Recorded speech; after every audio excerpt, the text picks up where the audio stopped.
You mentioned custody. Do you think 50-50 custody laws are a good idea? So here's the answer. My answer to that question is no, because, and I know I'm going to make some people mad, I'm a divorced dad and I've got two sons. They're now grown. But so I get that parents are concerned and people feel unfairly treated by the system. One thing I would say is, first of all, the demographic shift has happened quite radically, where so many women are working full time that I see that the tide turning sort of demographically, where it isn't a default anymore that moms get more time. It just isn't happening like it once was. Another interesting demographic trend, working female judges. Big change. When I started in the practice of law, there weren't a lot of female judges in the business, period. I'm 54 years old. But now, a half of the judges, I don't know, that you see are female, which is understandable. More than 50% of people going into law school are female, which to me is understandable because their social skills, our enculturation of women is typically more towards communication. It makes a lot of sense to me. And this is a communication job and a service job all around. So, but interestingly enough, here's where I come out on that. I've represented lots of dads and a lot of women in cases in custody issues on both sides. And there's been a trend in our state, first of all, towards 50-50 time. 20 years ago, I would have told a dad, you're not getting 50-50 time. Don't even bother asking, unless your wife is literally abusing the children. So that's how dramatic it was. It was, every other weekend, a couple nights a week was pretty typical. This is 20 years ago. Now, it's very common to ask for 50-50 time and nobody laughs. That's not unusual anymore. And certainly more than 40% time is quite common. I'm glad to see that trend. I think it's healthy for the children. I think children should have very, if not equal time, very close to equal time with both parents. I would just say the reason default 50-50 isn't good is I don't want to see default mom either. I wouldn't want to see a law that says, oh, the mother gets 70% time because she's the mom. I just think one size fits all isn't a great solution. And so I prefer that the court has some latitude in coming out with a decision if people can't agree. I think the best solution is when people agree, because then they can come up with custom solutions that make the most sense for their kids. Because I've gone on and on my social media and in the book about how courts are not the best tool for dealing with divorce, period, because it's a binary system. The court is built as a win-loss system. It's not good at shades of gray, which is what divorce is all about, especially parenting. Mm-hmm. How is a court supposed to decide what's really best for your children when they're looking at the facts through a straw? They can only see so much evidence about you and your children within a limited period of time and have to make a decision that affects your children's lives. So I urge people to try to settle their parenting issues. Financial, the court's better at financial stuff. Those are math problems usually. And you can deal with the evidence in those cases and work out, generally speaking, decent financial solutions. Children, those should be, everything should be settled, in my opinion, if you possibly can. Kids, far better to settle those issues. But yeah, I'm not a fan of default 50-50, but do I think that, both parents should have 50-50? In 99%, in the vast majority of cases, sure. Absolutely. If, that's all the statistics show children benefit from having exposure to both parents. They need to be raised by both parents. Interesting, though. You see a lot of women or men that raise the kids a majority of the time. The other parent fights very hard for 50-50. They're thinking, you don't even see the kids anyways. And it's an interesting situation where, all of a sudden mom or dad now has the kids 50% of the time, and they're not used to that. They have to, maybe they bit off more than they can chew. Or you even hear stories where, oh, he fought so hard for 50%. He wanted it so bad. He sees the kids, once a month now. So it's interesting how the process of divorce sometimes differs from the reality of life after divorce, which I've learned personally is That's what it's all about. Getting through the divorce is the hard part. You just got to hold on to the steering wheel and do the best you can. Yep. But the reality is, you've now got all these years ahead of you with your kids. Right. This is when the real work begins. Absolutely. And I think being realistic with, you just made a great point, and that is a lot of parents are not realistic about what their capabilities are at post-divorce in terms of, do they have the capacity to parent those children? Now, should they be given the chance if they want to? Absolutely. But, really think it through before you take that on, because the last thing you want to have happen is making these big promises and then not delivering, and your children will be very disappointed. That you don't want to jerk the kids around and say, well, this is the schedule, it's going to be 50-50. And then next thing you know, you're leaving them at mom's all the time. Well, that's going to have blowback and serious consequences. So I think it is important to think through how that's going to work. And if, for example, you want to go with an equal or near equal schedule, the only way that's really effective with young children is if you live close together. People that are living far apart are really, they're in for a challenge. The drive is very tough, and the kids don't like being pushed back and forth, and they want to be kind of where their center of gravity and their friends are. In the typical divorce case, the kids are like, one kid's in high school, one's in grade school, and they've usually lived in a neighborhood for a period of years.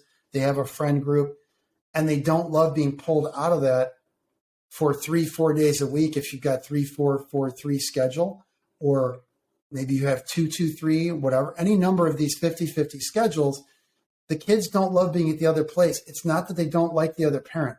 It's that they don't like the environment because they're away from their friends. They're out of the bedroom that they grew up in. So that's a challenge. And I was that guy. Okay. So I speak from experience. I moved out. I rented a house, but I rented a house a mile and a half away. And I set up a nice bedroom for my son. My older son was in the Army, actually in college and then the Army, but the younger one just started high school. And the way I knew it would work, I didn't have 50-50.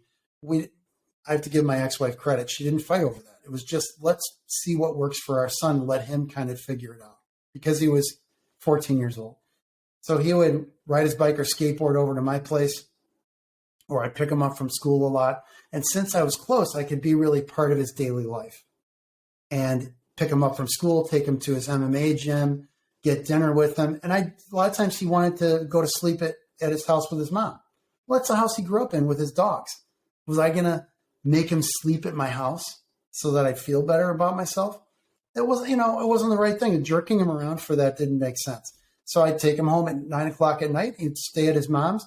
And it's like figuring out where your kid, meet your kid halfway, and they'll be much more likely to want to hang out with you if you're extending kind of an olive branch to them and saying, I'm not jerking you around because of a piece of paper that says I get 50-50 time. I'm going to find out a way that I can be involved in your life that you like. I'm going to take you to play paintball with your buddies on Sunday, even if you don't necessarily want to play with me. I get to be in the car with you, get lunch with you guys, and hang out. How are ways you can weave yourself into your child's life that works for them? Pick them up and drive them to the movie theater with their buddies. If they don't want you to watch the movie with them, so what? Go sit go get dinner and then come back and pick them up. And it's all those, you get a captive audience with those kids in the car. Mm-hmm. It's people say, travel time isn't quality time. BS, man. That's some of the best. With a teenage kid, good luck getting their attention when you're happily married. They're on their phone. You actually have their attention in the car for 15 or 20 minutes, and they'll tell you stuff.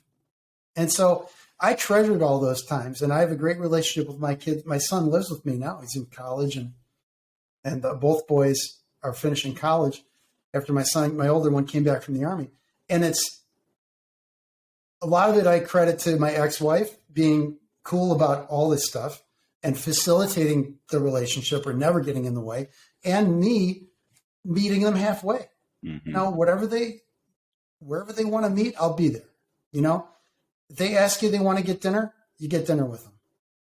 Yeah. I like what you said. I like what you said there too, because a lot of times it's like, this is my time. You're going to sleep at my house. Yeah. And yeah, you get that's done out of spite in a lot of ways or your ego. But what you said too is like, again, leading with empathy. What is more, if your goal is to spend more time, quality time with your kids, what is more likely to get them to want to do that? A lot of it is pulling away a little and saying, hey, if you want to go back, that's cool with me. They're going to feel more trust instead of, oh, I got to sleep at dad's house because he's pissed at mom. And it's so it's interesting how it's like you really do have to check your ego a lot of times in these situations. Well, and you'll find it gets easier. As you're pointing out, you create a positive upward cycle where now the kids want to be with you. And it flips the script completely. The parent who tells them it's a must do and it's a rule and everything, now it feels like some kind of, it's like one of those prison schedules where you have to show up on the weekends at jail. Do you want to be the jailer or do you want to have a positive vibe? It doesn't mean that you have to be the Disney dad where you're always buying them stuff. It just means, do they have an Xbox at your place too? Do they have some of the toys that they enjoy playing with if they're little kids? Are they at your place? Don't fight over the toys at mom's house or whatever. Get a duplicate set. There's no need to screw around with these things, and have nice clothes for them at your place, so they don't have to move stuff back and forth necessarily. It's not hard. It's not super expensive. It's like common sense stuff like this that's not hard to do, smooths the path out, and it makes them much more likely to want to hang out with you. Once they're 18, that parenting agreement goes right out the window, and they vote with their feet, man. If they don't like you, they're not going to show up. And then I hear that a lot. It's like those first 18 years are going to determine how that child, because look, they're still going to be your kids forever. If you want to see them when they're adults, you're investing in that relationship in the beginning to pay off later. And it's true whether you're happily married or divorced. It's just that when you're divorced, there's an added layer of challenge because now you've got these separate households and you've added this a trauma in the kids' lives. No matter how good your divorce is, it's a traumatic event. And the worst thing you can do is make it worse. And so it's a building process after that. And hopefully you build a quality relationship and rebuild that relationship with your kids and the trust that, because all they want is to see their parents together. Even there's all this evidence that even in abusive relationships where people get divorced and people say, well, objectively, these parents shouldn't be together. And it was even in front of the kids. The kids will still prefer, they'll tell counselors, I still wish mom and dad were married. Mm-hmm. That's how significant it is. Mm-hmm. And so, so respecting the kids' wishes is really important. So much good stuff in here, Raiford. I appreciate you being on the podcast today. And recommend everybody, especially if you're thinking about it, going through it, A Gift for a Friend. I Just Want This Done. This is book. You can get it on Amazon. Raiford, let people know where they can find you. You can find me online. It's easy to find me, Raiford Palmer. I'm on Twitter at Raiford Palmer, TikTok at Raiford Palmer. I'm Chicagoland divorce lawyer on TikTok. Instagram at Raiford Palmer. The law firm is STG Divorce Law. We're very easy to find on Google. If you just look up STG Divorce Law. Also, my book website is IJustWantThisDone.com. And find us on Amazon and Audible. The book's got great reviews and people love it. So give us your feedback. Always happy to improve. And I'm working on book 2 right now. Thank you, Raiford. Appreciate you. Thank you, Rob. Take care.